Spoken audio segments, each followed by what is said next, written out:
SYBA sem 3 paper code number છે OESN 306। પેપરનું નામ કાવ્યશાસ્ત્ર, એમાં ઉલ્લાસ 2। કારિકા 5 સ્વસિદ્ધયે પરાક્ષેપઃ પરાર્થ સ્વસમર્પણમ ઉપાદાનમ લક્ષણમ ચેતયુક્તા શુદ્ધૈવ સાદ્વિધા। અર્થાત સુધા લક્ષણાના બે પ્રકારો પોતાની સિદ્ધિ માટે બીજા અર્થનો આરોપ કરી તે ઉપાદાન પ્રકારની લક્ષણા અને બીજા અર્થની સિદ્ધિ માટે પોતાનો એટલે કે મુખ્ય અર્થનો ત્યાગ કરે તે લક્ષણ પ્રકારની લક્ષણા કહેવાય છે। એવી બે પ્રકારની તે લક્ષણા સુધા લક્ષણા જ કહેવાય। સારોપા લક્ષણનું લક્ષણ આપતા કહે છે સારોપા અન્યાતુ યત્રોક્તે વિષય વિષયસ તથા। અર્થાત પરંતુ જ્યાં વિષય ઉપમાન અને વિષય ઉપમય તે રીતે એટલે કે તથા શબ્દો દ્વારા કહેવામાં આવે ત્યાં સુધાથી જુદી સારોપા લક્ષણા થાય છે। સાધ્યવસાનાનું લક્ષણ વિષય અંતઃકૃતે અન્યસ્મિન્સા સ્યાત સાધ્યવસાનિકા। અર્થાત વિષય જ્યારે બીજાને વિષયને ઘડી જાય ત્યારે સાધ્યવસાનિકા લક્ષણા થાય છે। ભેદા વિમૌચ સાદ્રશ્યત સંબંધન અનંતરસ્તથા ગૌણો શુદ્ધો ચ વિઘ્નેયો। શુદ્ધા અને ગૌરીના બે પ્રકારો, આ બે પ્રકારો સાદ્રશ્યને લીધે હોય ત્યારે ગૌરી લક્ષણાના અને બીજા કોઈ સંબંધને લીધે હોય ત્યારે શુદ્ધા લક્ષણાના સમજવા જોઈએ। લક્ષણા તેન ષડવિદ્યા। અર્થાત તેથી લક્ષણા 6 પ્રકારની થઈ। આ લક્ષણાના 6 પ્રકારોની વિસ્તૃત ચર્ચા આપણે હવે કરીએ। આપણે કારિકામાં છે એ લક્ષણના પ્રકારોની જોઈ કે જેમાં લક્ષણા તેને ષડવિદ્યા છે એની કારિકા આપવામાં આવેલી હતી। હવે આ લક્ષણા તેને ષડવિદ્યા છે એની વિસ્તૃત ચર્ચા આપણે સૌપ્રથમ જોઈએ, જેમાં પ્રસ્તાવના છે કે લક્ષણાની વ્યાખ્યા આપ્યા પછી હવે મમતાચાર્ય છે એ લક્ષણાના પ્રકારોની ચર્ચા કરે છે। લક્ષણા પ્રવર્તનની ત્રીજી શરત રૂઢિ અથવા પ્રયોજનને આધારે તેના મુખ્ય બે પ્રકારો પડે છે, એક રૂઢિ લક્ષણા અને બીજી પ્રયોજનવતી લક્ષણા। મમ્મટ અહીં માત્ર જે પ્રયોજનવતી લક્ષણા છે એના પ્રકારોની ચર્ચા કરે છે। પ્રયોજનવતી લક્ષણા છે એના મુખ્ય બે પ્રકારો પડે છે, એક સુધા અને બીજી ગૌરી। આગળ આપણે છે એ લક્ષણાને જે 3 શરતો આપવામાં આવી હતી એની ચર્ચા કરી હતી। હવે આપણે જે લક્ષણા પ્રવર્તનની મુખ્ય 3 શરતો છે કે જેમાં સૌ પ્રથમ મુખ્યાર્થ બાદ પછી તદ્યોગ અને ત્યાર પછી રૂઢિ અથવા પ્રયોજનના આધારે એવી 3 શરતો જોઈ હતી। તેમાંથી રૂઢિ અને પ્રયોજનના આધારે છે એના મુખ્ય બે પ્રકાર પાડી શકાય છે, એક તો રૂઢિ લક્ષણા અને બીજી પ્રયોજનવતી લક્ષણા। અહીં મમ્મટ છે એ જે પ્રયોજનવતી લક્ષણા છે એના પ્રકારોની છે એ ચર્ચા કરે છે કે પ્રયોજનવતી લક્ષણા છે એના મુખ્ય બે પ્રકાર છે, શુદ્ધા અને ગૌરી। શુદ્ધા લક્ષણા કે જ્યાં વાચ્યાર્થ અને લક્ષ્યાર્થ વચ્ચે સાદ્રશ્ય સિવાયના અર્થાત કાર્યકારણ અવ્યય અવ્યયીભાવ વગેરે સંબંધ હોય ત્યાં શુદ્ધા લક્ષણા બને છે। જેમ કે ગંગાયામ ઘોષઃ, અહીં ગંગા પ્રવાહ અને ગંગા તટ વચ્ચે છે એ સામીપ્ય સંબંધ રહેલો છે, માટે તે શુદ્ધા લક્ષણાનું દ્રષ્ટાંત બને છે। આમ શુદ્ધાના મમ્મટ છે એ 4 પ્રકારો આપે છે, ઉપાદાન લક્ષણા, લક્ષણ લક્ષણા, સારોપા લક્ષણા અને સાધ્યવસાય લક્ષણા। કે હવે શુદ્ધા લક્ષણા કોને કહેવાય તો જ્યાં વાચ્યાર્થ અને લક્ષ્યાર્થ વચ્ચે છે કાર્યકારણ અવ્યય અવ્યયીભાવ સંબંધો હોય એને શુદ્ધા લક્ષણા કહેવાશે। જેમ કે ઉદાહરણ તરીકે જોઈએ તો ગંગાયામ ઘોષ, અહીં ગંગા પ્રવાહ અને જે ગંગા તટ છે એ બંને વચ્ચેનો સામીપ્યનો સંબંધ રહેલો છે, માટે આ શુદ્ધા લક્ષણાનું દ્રષ્ટાંત બનશે। આમ શુદ્ધાના છે એ મમ્મટે 4 પ્રકારો દર્શાવેલા છે, ઉપાદાન લક્ષણા, લક્ષણ લક્ષણા, સારોપા લક્ષણા અને સાધ્યવસાય લક્ષણા કે જે આ મુજબ છે। એક ઉપાદાન લક્ષણા સ્વસિદ્ધયે પરાક્ષેપઃ। અર્થાત અહીં વપરાયેલા શબ્દની પૂર્ણ સ્પષ્ટતા માટે વાચ્યાર્થ ઉપર અન્ય અર્થનો આરોપ કરવામાં આવે ત્યારે ઉપાદાન લક્ષણા બને છે। જેમ કે કુંતાહ પ્રવિશંતિ, ભાલાઓ પ્રવેશે છે। ભાલાઓ છે એ અચેતન હોવાને કારણે પોતાની જાતે છે એ કેવી રીતે પ્રવેશી શકે, એટલે અહીં કુંતા ઉપર કુંતાધારિણઃ પુરુષાહ એવો આરોપ કરવામાં આવે છે। આમ અહીં કુંતા શબ્દ પોતાના અર્થનો ત્યાગ કરતો નથી પણ તેમાં વધારો કરે છે। અહીં ભાલાઓ અને ભાલાધારી પુરુષો વચ્ચે સાહચર્ય સંબંધ રહેલો છે, માટે આ સુધા ઉપાદાન લક્ષણાનું ઉદાહરણ થયું। આમ અહીં શબ્દ છે એ પોતાનો વાચ્યાર્થ ગુમાવતો ન હોવાને કારણે કેટલાક તેને યોગ્ય રીતે જ અજહત સ્વાર્થા કે અજહ લક્ષણા કહે છે કે ઉપાદાન લક્ષણા કોને કહેવાય. તો સ્વસિદ્ધયે પરાક્ષેપ અર્થાત અહીં વપરાયેલા જે શબ્દની પૂર્ણ સ્પષ્ટ માટે વાચ્યાર્થ ઉપર અન્ય અર્થનો આરોપ કરવામાં આવે છે ત્યારે ઉપાદાન લક્ષણા બને છે કે વાચ્યાર્થ હોય એના ઉપર આપણે અન્ય અર્થ પણ આરોપ કરીએ એને કહેવાશે ઉપાદાન લક્ષણા. જેમ કે કુંતાહ પ્રવિશંતિ એમાં ભાલાઓ પ્રવેશે છે, પરંતુ ભાલાઓ તો અચેતન છે, એ પોતાની જાતે પ્રવેશી શકે એમ નથી. એટલે અહીં કુંતા શબ્દ ઉપર છે કુંતા ધારીણ પુરુષાહ એવો આરોપ કરવામાં આવેલો છે. માટે અહીંયા કુંતા શબ્દ છે એ પોતાના અર્થનો ત્યાગ નથી કરતું, પરંતુ એમાં વધારો જ કરે છે. ભાલાઓ એમાં ભાલધારી પુરુષો આ બંને વચ્ચે સાહચર્ય સંબંધ રહેલો છે. માટે આ ઉપાદાન સુદ્ધા ઉપાદાન લક્ષણાનું ઉદાહરણ થયું.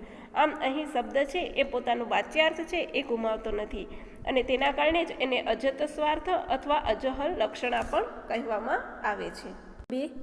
લક્ષણ લક્ષણા પરાર્થ સ્વસમર્પણમ અર્થાત જ્યાં લક્ષ્યાર્થની સિદ્ધિ માટે વાચ્યાર્થનો લોપ થાય છે ત્યાં લક્ષણ લક્ષણા બને છે. જેમ કે ગંગાયામ ઘોષ, અહીં ગંગાયામ બરાબર ગંગા પ્રવાહ એ વાચ્યાર્થનો લોપ થાય છે અને ગંગા તટ એવો લક્ષ્યાર્થ સમજાય છે. વળી ગંગા અને ગંગા તટ વચ્ચે છે એ સામીપ્ય સંબંધ રહેલો છે. આમ આ સુધા લક્ષણ લક્ષણાનું ઉદાહરણ થયું કે લક્ષણ લક્ષણા કોને કહેવાય કે જ્યાં લક્ષ્યાર્થની સિદ્ધિ માટે છે એ વાચ્યાર્થ છે એનો પણ લોપ થઈ જાય ત્યાં કને લક્ષણ લક્ષણા બને છે. જેમ કે ગંગાયામ ઘોષ છે, અહીં ગંગાયામ ગંગા પ્રવાહ એ વાચ્યાર્થનો અહીંયા લોપ કરવામાં આવે છે અને તેની જગ્યાએ ગંગા તટ એવો લક્ષ્યાર્થ સમજાય છે. અહીં ગંગા અને ગંગા તટ વચ્ચે છે એ સામીપ્ય સંબંધ રહેલો છે. માટે આ સુધા લક્ષણ લક્ષણાનું ઉદાહરણ થશે. સુધા સારોપા લક્ષણા સારોપા અન્ય તુ યત્રોક્તો વિષયી વિષયસ તથા અહીં વાચ્યાર્થ અને લક્ષ્યાર્થનો સ્પષ્ટ ઉલ્લેખ હોય છે. વિષય એટલે કે ઉપમાન, લક્ષ્યાર્થ અને વિષય એટલે કે ઉપમેન વાચ્યાર્થ બંને છે એ સમાન વિભક્તિમાં આવે છે.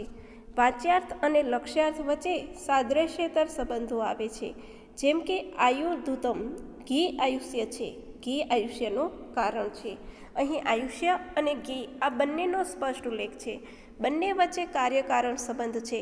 માટે આ સુધા સારોપા લક્ષણાનું ઉદાહરણ થયું કહેવાય કે સુધા સારોપા લક્ષણા કોને કહેવાય કે જેમાં વાચ્યાર્થ અને લક્ષ્યાર્થ આ બંનેનો સ્પષ્ટ ઉલ્લેખ હોય છે તેને સુધા સારોપા લક્ષણા કહેવાય છે. કે વિષય એટલે કે ઉપમાન અને વિષય એટલે કે ઉપમેય અર્થાત લક્ષ્યાર્થ અને વાચ્યાર્થ આ બંને જ્યારે સમાન વિભક્તિમાં આવે છે ત્યારે વાચ્યાર્થ અને લક્ષ્યાર્થ વચ્ચે છે એ સાદ્રશ્યેતર સંબંધો આવે છે.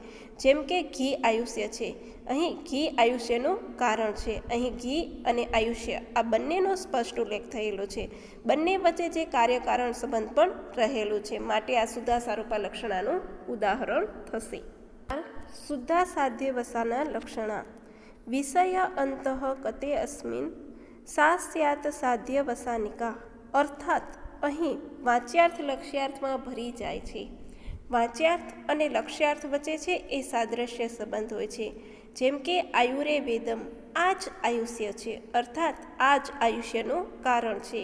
અહીં ઘીનો એટલે કે વાચ્યાર્થનો સમાવેશ આયુષ્યમાં લક્ષ્યાર્થ થઈ ગયો છે અને બંને વચ્ચે છે એ કાર્યકારણ સંબંધ છે.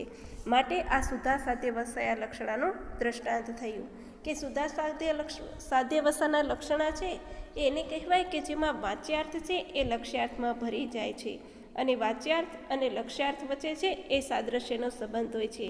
જેમ કે આયુરે વેદમ આ જ આયુષ્ય છે, આ જ આયુષ્યનું કારણ છે. અહીં ઘીનો વાચ્યાર્થનો સમાવેશ છે એ આયુષ્યમાં થઈ ગયો છે અને બંને વચ્ચે છે એ કાર્યકારણ સંબંધ પણ રહેલું છે. માટે આ છે એ સુધા સાધ્ય વસાના લક્ષણાનું દ્રષ્ટાંત બનશે. આપણે છે એ સુધા લક્ષણા છે એના 4 પ્રકારો જોયા. હવે આપણે ગૌરી લક્ષણા જોઈએ. જ્યાં વાચ્યાર્થ અને લક્ષ્યાર્થ વચ્ચે સાદ્રશ્ય સંબંધ હોય ત્યાં ગૌરી લક્ષણા બને છે.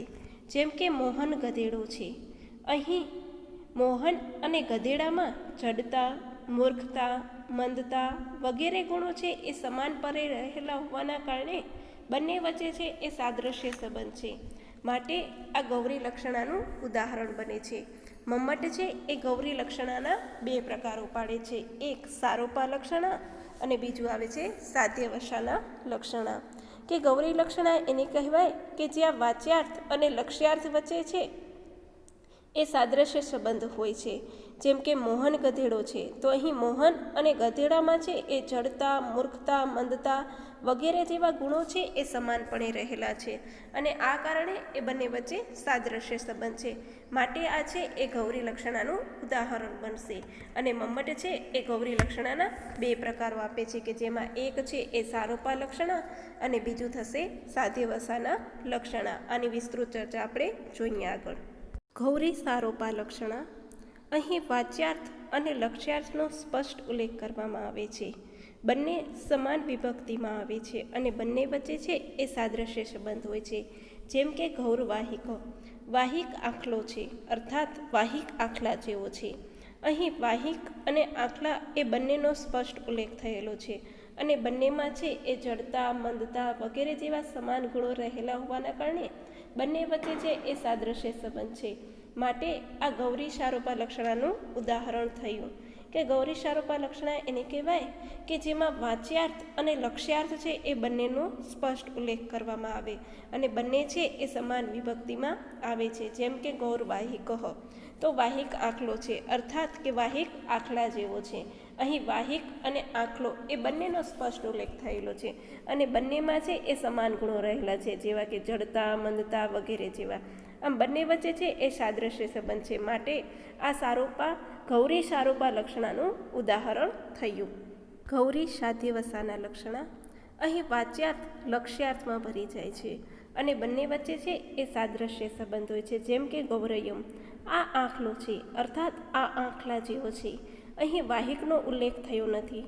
બંને વચ્ચે જડતા, મંદતા વગેરે ગુણોનું સામ્ય હોવાના કારણે સાદ્રશ્ય સંબંધ છે. માટે આ ગૌરી સાધ્યવસાના લક્ષણાનું ઉદાહરણ થશે. ગૌરી સાધ્યવસા લક્ષણા એને કહેવાય કે જેમાં વાચ્યાર્થ છે એ લક્ષ્યાર્થમાં ભરી જાય છે. જેમ કે ગૌરયમ, તો આ આખલો છે અર્થાત આ આખલા જેવો છે. અહીં વાહિકનો ઉલ્લેખ નથી પરંતુ બંને વચ્ચે છે એ જડતા, મંદતા વગેરે ગુણો છે એનું સામ્ય હોવાના કારણે સાદ્રશ્ય સંબંધ છે. માટે આ ગૌરી સાધ્યવસાયા લક્ષણાનું દ્રષ્ટાંત બને છે. આમ લક્ષણા પ્રવર્તનની ત્રીજી શરત એટલે કે રૂઢિ અને પ્રયોજનને આધારે આપણે તેના મુખ્ય બે પ્રકાર પાડ્યા કે જેમાં સુધા લક્ષણા અને ગૌરી લક્ષણા એવા બે પ્રકાર પડે છે. સુધા લક્ષણા છે એટલે એને એમ કહેવામાં આવે છે કે સુધા લક્ષણા કોને કહેવાય તો જ્યાં વાચ્યાર્થ અને લક્ષ્યાર્થ વચ્ચે છે એ સાદ્રશ્ય સિવાયનો અર્થાત કાર્યકારણ અવ્યયી ભાવ જ્યારે સંબંધ હોય છે ત્યારે સુધા લક્ષણા બને છે. જેમ કે ગંગાયામ ઘોષ હોય એમાં ગંગા પ્રવાહ અને ગંગા તટ આ બંને વચ્ચે છે એ સામીપ્યનો સંબંધ રહેલો હતો. માટે તે સુધા લક્ષણાનું દ્રષ્ટાંત બને છે. હવે આ સુધા લક્ષણા છે એના ચાર પ્રકારો છે: ઉપાદાન લક્ષણા, લક્ષણ લક્ષણા, સારોપા લક્ષણા અને સાધ્યવસાના લક્ષણા. હવે ઉપાદાન લક્ષણા એટલે શું કે જ્યાં શબ્દની પૂર્ણ સ્પષ્ટતા માટે જ્યાં વાચ્યાર્થ ઉપર છે એ અન્ય અર્થનો આરોપ થાય છે તેને ઉપાદાન લક્ષણા કહેવામાં આવે છે. જેમ કે કુંતાહા પ્રવિશંતિ, તો ભાલાઓ પ્રવેશે છે. ભાલાઓ તો અચેતન હોવાના કારણે છે એ પ્રવેશી શકે નહીં. માટે અહીંયા કુંતાહા શબ્દ ઉપર છે એ કુંતાધારી પુરુષ એવો આરોપ કરવામાં આવે છે. અહીંયા કુંતા શબ્દ છે એ પોતાનો અર્થનો ત્યાગ નથી કરતો પરંતુ તેમાં વધારો કરે છે. આમ ભાલાઓ અને ભાલધારી પુરુષો વચ્ચે છે એ સાહચર્ય સંબંધ છે.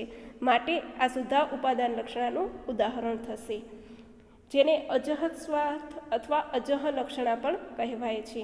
ત્યાર પછી બીજું હતું લક્ષણ લક્ષણા કે પરાર્થ સ્વસમર્પણમ અર્થાત જ્યાં લક્ષ્યાર્થની સિદ્ધિ માટે છે એ વાચ્યાર્થ છે એનો લોપ થાય છે ત્યાં લક્ષણ લક્ષણા બને છે.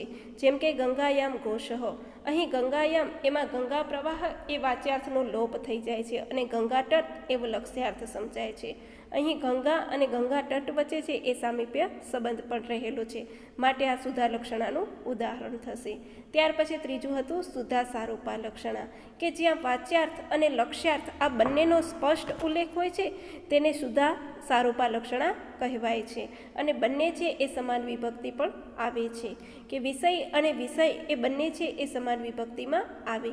આમ વાચ્યાર્થ અને લક્ષ્યાર્થ વચ્ચે સાદ્રશ્યનો સંબંધ હોય છે. જેમ કે ઉદાહરણ તરીકે આયુર્ધૂતમ એટલે કે ઘી આયુષ્ય છે અર્થાત ઘી આયુષ્યનું કારણ છે. અહીં આયુષ્ય અને ઘી આ બંનેનો સ્પષ્ટ ઉલ્લેખ થયેલો છે, માટે આ સુધા સારૂપા લક્ષણાનું ઉદાહરણ થશે. ત્યાર પછી આવે છે સુધા સાધ્ય વસાયા લક્ષણા, અર્થાત કે અહીં વાચ્યાર્થ છે એ લક્ષ્યાર્થમાં ભરી જાય છે અને બંને વચ્ચે છે એ સાદ્રશ્ય સંબંધ હોય છે. જેમ કે આયુરે વેદમ, આ જ આયુષ્ય છે. અહીં ઘીનો છે એ સમાવેશ આયુષ્યમાં જ થઈ ગયો છે અને બંને વચ્ચે છે એ કારણ કાર્ય સંબંધ પણ રહેલો છે, માટે આ સુધા સાધ્ય વસાયા લક્ષણાનું દ્રષ્ટાંત બને છે. આમ અહીં આપણે છે એ સુધા લક્ષણા 4 પ્રકારો જોયા. હવે ગૌરી લક્ષણા જોઈએ. ગૌરી લક્ષણા છે એટલે કે જ્યાં વાચ્યાર્થ અને લક્ષ્યાર્થ બંને વચ્ચે છે સમાનતા એટલે કે સાદ્રશ્યનો સંબંધ હોય ત્યાં ગૌરી લક્ષણા બને છે. જેમ કે મોહન ગધેડો છે. અહીં મોહન ગધેડો છે એનામાં ગધેડામાં જડતા, મૂર્ખતા, મંદતા વગેરે ગુણો છે એ સમાનપણે રહેલા છે અને મોહનમાં પણ એ ગુણો રહેલા છે, તેથી એ બંને વચ્ચે સાદ્રશ્ય સંબંધ થશે, માટે આ ગૌરી લક્ષણનું ઉદાહરણ બને છે. મમ્મટ છે એ ગૌરી લક્ષણા 2 પ્રકારો દર્શાવે છે, સારૂપા લક્ષણા અને સાધ્ય વસાયા લક્ષણા. ગૌરી સારૂપા લક્ષણા એટલે કે જ્યાં વાચ્યાર્થ અને લક્ષ્યાર્થ આ બંનેનો સ્પષ્ટ ઉલ્લેખ કરવામાં આવેલો હોય અને બંને વચ્ચે સમાન વિભક્તિ આવે. જેમ કે ગૌરવાહિક, અર્થાત વાહિક આખલો છે. અહીં વાહિક છે એ આખલા જેવો છે એવો અહીંયા સૂચવવામાં આવેલો છે. અહીં વાહિક અને આખલો એ બંનેનો સ્પષ્ટ ઉલ્લેખ થયેલો છે અને બંનેમાં જડતા, મંદતા વગેરે જેવા સમાન ગુણો રહેલા છે. એના કારણે આ ગૌરી સારૂપા લક્ષણાનું ઉદાહરણ બનશે. ત્યાર પછી આવે છે ગૌરી સાધ્ય વસાયા લક્ષણા. અહીં વાચ્યાર્થ છે એ લક્ષ્યાર્થમાં ભરી જાય છે અને બંને વચ્ચે છે એ સાદ્રશ્ય સંબંધ હોય છે. જેમ કે ગૌરયમ, આ આખલો છે અર્થાત આ આખલા જેવો છે. અહીં વાહિકનો ઉલ્લેખ નથી, પરંતુ બંને વચ્ચે છે એ જડતા છે, મંદતા છે વગેરે ગુણોનું સામ્ય હોવાને કારણે સાદ્રશ્ય સંબંધ છે, માટે આ ગૌરી સાધ્ય વસાયા લક્ષણાનું ઉદાહરણ બનશે. આમ ગૌરી લક્ષણાના 2 પ્રકારો થશે, સારૂપા લક્ષણા અને સાધ્ય વસાયા લક્ષણા. ઉપસંહાર કે આમ આચાર્ય મમ્મટ છે એ સુધા લક્ષણાના 4 અને ગૌરી લક્ષણાના 2 પ્રકારો મળી અને લક્ષણાના કુલ 6 પ્રકારો આપે છે, કે જેમાં 1 એટલે કે ઉપાદાન લક્ષણા, નંબર 2 લક્ષણ લક્ષણા, નંબર 3 સુધા સારૂપા લક્ષણા, નંબર 4 સુધા સાધ્ય વસાના લક્ષણા, નંબર 5 ગૌરી સારૂપા લક્ષણા અને નંબર 6 ગૌરી સાધ્ય વસાના લક્ષણા. મમ્મટ આ 6 પ્રકારોનો ઉલ્લેખ કરતા નોંધે છે કે લક્ષણા તેન ષડવિદ્યા. આમ મમટાચાર્ય છે એ સુધા લક્ષણના 4 અને ગૌરી લક્ષણા છે એના 2 પ્રકારોના આધારે છે એ 6 પ્રકારોની ગણતરી કરાવે છે, કે જેમાં સુધા લક્ષણા છે એના 4 પ્રકારો આપ્યા છે, કે જેમાં ઉપાદાન લક્ષણા, લક્ષણ લક્ષણા, સુધા સારૂપા લક્ષણા અને સુધા સાધ્ય વસા લક્ષણાનો સમાવેશ થાય છે. જ્યારે ગૌરી લક્ષણના 2 પ્રકારો દર્શાવે છે, કે જેમાં ગૌરી સારૂપા લક્ષણા અને ગૌરી સાધ્ય વસાના લક્ષણાનો સમાવેશ થાય છે. આમ આના આધારે આપણે લક્ષણા તેન ષડવિદ્યા એટલે કે લક્ષણા છે એના 6 પ્રકારો છે એવી ચર્ચા છે એ મમટાચાર્યએ કરી હતી, કે જે આપણે ઉપર મુજબ જોઈ.